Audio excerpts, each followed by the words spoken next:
1 Peter chapter 3. Wives, in the same way submit yourselves to your own husbands, so that if any of them do not believe the word, they may be won over without words by the behavior of their wives, when they see the purity and reverence of your lives. Your beauty should not come from outward adornment, such as elaborate hairstyles and the wearing of gold jewelry and fine clothes. Rather, it should be that your inner self, the unfading beauty of a gentle and quiet spirit, which is of great worth in God's sight. For this is the way the holy women of the past who put their hope in God used to adorn themselves. They submitted themselves to their own husbands, like Sarah, who obeyed Abraham and called him her Lord. You are her daughters if you do what is right and do not give way to fear. Husbands, in the same way be considerate as you live with your wives, and treat them with respect as the weaker partner and as heirs with you of the gracious gift of life, so that nothing will hinder your prayers. Finally, all of you, be like-minded, be sympathetic, love one another, be compassionate and humble. Do not repay evil with evil or insult with insult. On the contrary, repay evil with blessing, because to this you were called, so that you may inherit a blessing.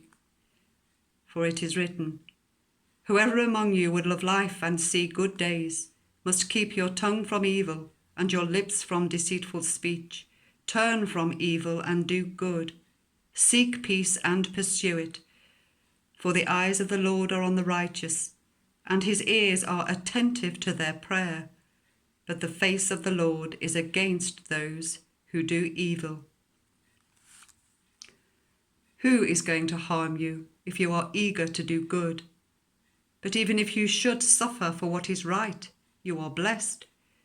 Do not fear their threats, do not be frightened, but in your hearts revere Christ as Lord. Always be prepared to give an answer to everyone who asks you to give the reason for the hope that you have. But do this with gentleness and respect, keeping a clear conscience, so that those who speak maliciously against your good behavior in Christ may be ashamed of their slander. It is better, if it is God's will, to suffer for doing good than for doing evil. For Christ also suffered once for sins, the righteous for the unrighteous, to bring you to God. He was put to death in the body, but made alive in the spirit. In that state he went and made proclamation to the imprisoned spirits, to those who were disobedient long ago, when God waited patiently in the days of Noah, whilst the ark was being built.